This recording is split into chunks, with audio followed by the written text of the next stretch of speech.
Post करें। Sir दूसरा सवाल स्मिता श्री, उत्क्रमित उच्चतर माध्यमिक विद्यालय असुरारी बरौनी बेगूसराय से। सर मैंने अनुभव किया है कि कक्षा में गहन प्रयास करने के बाद भी यथेष्ट आउटपुट विद्यार्थियों के लर्निंग के रूप में नहीं मिलता है। विश्लेषण करने पर मैंने पाया कि सबसे बड़ी खोट बच्चों की लगातार अनुपस्थिति या फिर अनियमित अनुपस्थिति है, जिससे वो पाठ में सिखाए गए विषयों को क्रम में नहीं ले पाते हैं और न ही सजगता से स्मरण में संग्रहित कर पाते हैं। हम सर्व शिक्षा लागू करने के चौथाई दशक आगे आ चुके हैं और 86वें संविधान संशोधन में बच्चों को शिक्षा दिलाने को मौलिक कर्तव्य के रूप में रखने के बावजूद अभी तक अभिभावकों की इसके लिए कोई जिम्मेदारी नहीं तय कर पाए हैं। क्या मैं उम्मीद कर सकती हूं कि गुणवत्तापूर्ण शिक्षा के लिए आपके प्रयासों में आप इस संबंधित कोई निर्देश देंगे जिससे विद्यालय के हाथ सशक्त हो और अधिगम आउटपुट बढ़े? देखिए, अगर आप किसी सरकारी व्यवस्था में, तो सरकारी स्कूल है और प्राइवेट स्कूल भी आप देखते होंगे, और अगर कोई स्टूडेंट प्राइवेट स्कूल में लगातार अनुपस्थित होता है और अनियमित है, तो उसको चिट्ठी उसके माता पिता को भेज देते हैं कि भाई आपके टीचर, आपके जो स्टूडेंट है और आपके जो छात्र छात्रा है हम लोग स्कूल से बाहर निकाल देंगे। यह व्यवस्था आपके पेरेंट टीचर मीटिंग में और आपको भी है। मतलब अगर आप उसको नोटिस देंगे कि आप अपने बच्चे को लगातार नियमित नहीं आएंगे, तो हम उस स्टूडेंट को हम लोग स्कूल से निकाल देंगे, अनलेस एंड अनटिल कोई विशेष व्यवस्था हो। ये व्यवस्था आज भी हेडमास्टर के पास है और आज भी क्लास टीचर के पास है। ये हम लोगों ने ना ही उनसे लिया है। और यह भी मैंने देखा है कि बहुत सारे बच्चे सरकारी स्कूल में नामांकन करते हैं और ट्यूशन में चले जाते हैं। क्योंकि मैंने हाल ही में मैंने एक देखा था, तो यह बिल्कुल इलीगल है और अनियमित है। और अगर कोई बच्चा ट्यूशन के बहाने सरकारी स्कूल से लापता रहता है, तो यह हेडमास्टर और जो टीचर है ये उनके पेरेंट को नोटिस देंगे कि यदि आप अपने टीचर स्टूडेंट को नियमित रूप से नहीं भेजेंगे तो हम लोग उसका नाम काट देंगे। ये बिल्कुल स्पष्ट होना चाहिए, क्योंकि ऐसा नहीं हो सकता है कि आप 270 दिन का आपका स्कूलिंग है, आप 50 दिन आ जाएं और ये उम्मीद करें कि हम लोग गुणवत्ता शिक्षा देंगे। ये पॉसिबल नहीं है। यह पेरेंट का भी दायित्व है कि बच्चे को सुबह से उठाएं, सुबह सुबह स्कूल भेजें और समय पे भेजें। बहुत सारी समस्या हो सकती है, कोई व्यक्तिगत विशेष समस्या हो सकती है, और मैं चाहूँगा कि ये बिल्कुल ये सख्ती टीचर्स भी बरतें और हेडमास्टर भी बरतें और पेरेंट्स को सचेत कर दें कि अगर आपका बच्चा नहीं आएगा, एक बार लिखित में दे दें कि भाई देखिए ऐसा सा है, आपका बच्चा फलाना दिन इस महीने में इतने दिन आया और इतने दिन नहीं आया, और ये बिल्कुल खेद का विषय है, और ये इसमें अगर सुधार नहीं होगा तो हम आपके बच्चे को स्कूल से बाहर निकाल देंगे। यह चेतावनी देनी चाहिए। हम वो वाला सिस्टम नहीं लागू कर रहे हैं कि 3 दिन में अगर स्कूल में नहीं आया तो नाम काट दिया जाए। हो सकता है कोई बीमारी हो सकता है या कोई घर पे कोई विशेष समस्या हो सकती है, लेकिन अगर डिलिब्रेट आप ट्यूशन में पढ़ेंगे या कहीं और जाके पढ़ते रहेंगे और इस स्कूल में नहीं आएंगे, तो अनावश्यक रूप से आप पूरे शैक्षणिक माहौल को बिगाड़ेंगे। तो इस टीचर्स और हेडमास्टर इस संबंध में सजग रहें, और पेरेंट टीचर्स मीटिंग में पेरेंट्स नहीं आते हैं तब भी चेतावनी दें। थोड़ी कड़ाई करनी पड़ेगी। देखिए, शैक्षणिक व्यवस्था ऐसे नहीं हो सकती है। यह कोई ऐसा व्यवस्था नहीं है कि हम लोग वन साइडेड मेहनत कर रहे हैं और वहाँ पे अभिभावक इसको लाइटली ले रहे हैं या बच्चे बहुत लाइटली ले रहे हैं। नहीं, ये नहीं ले सकते। सरकार कितना पैसा इसमें डालती है, कितना टीचर बहाल कर चुके हैं, कितने बुक्स आपको फ्री दिए हैं, कितना स्कॉलरशिप देती है, कितनी राशि इसमें व्यय होता है। इस व्यवस्था को लाइटली नहीं लिया जा सकता है। हम मेहनत करेंगे तो अभिभावक को भी मेहनत करना पड़ेगा और बच्चों को भी मेहनत करके स्कूल में आना पड़ेगा। ये दोनों तरफ है। टीचर्स बहुत मेहनत कर रहे हैं, बिल्कुल ठीक बोली हैं कि इतनी मेहनत करती हैं, उसके बाद भी बच्चा अगर गायब हो जाएगा तो कार्रवाई हो जानी चाहिए। ये हम लोग कोई मतलब ऐसी व्यवस्था नहीं हम लोग चाह रहे हैं कि एक तरफा हम मेहनत करते रहें और दूर से बच्चा ही नहीं आए और बच्चा भाग जाए। तो ये थोड़ा tightening of the system parent को चेतावनी, पेरेंट को नोटिस, और उसके बाद टर्मिनेट कर दीजिए।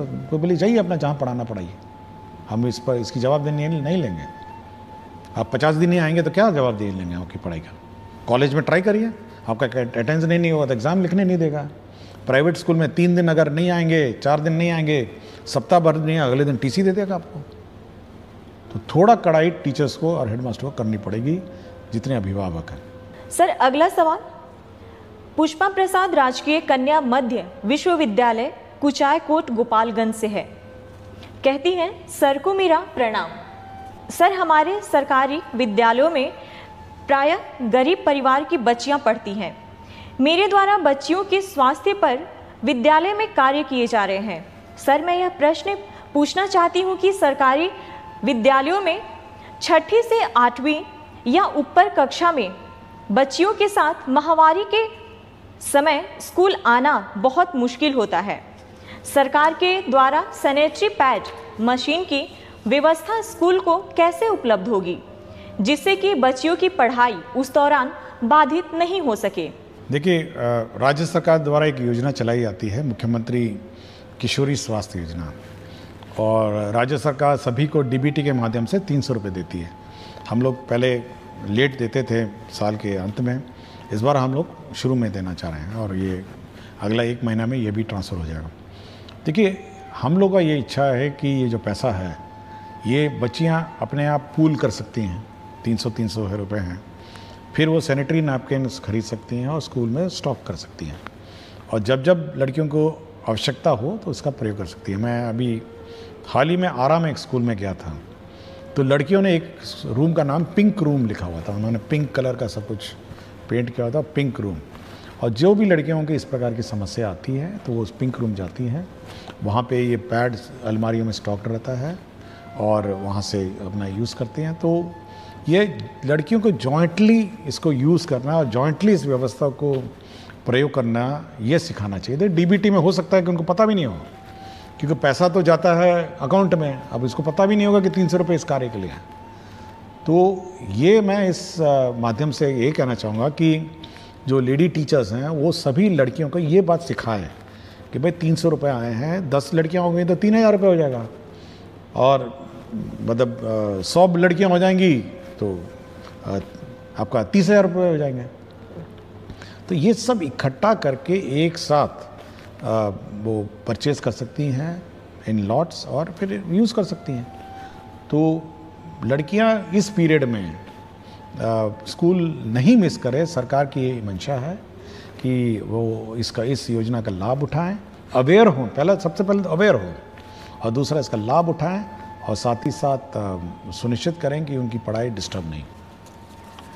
सर अगला सवाल अंकित कुमार करते हैं, मैं एसीएस सर से ये कहना चाहता हूँ कि आप स्कूल के साथ साथ बच्चों को जेईई नीट लेवल के लिए स्पेशल टीचर को लाया जाए, जिससे बिहार के ज़्यादा से ज़्यादा बच्चा आईआईटी और एम्स में जा सके।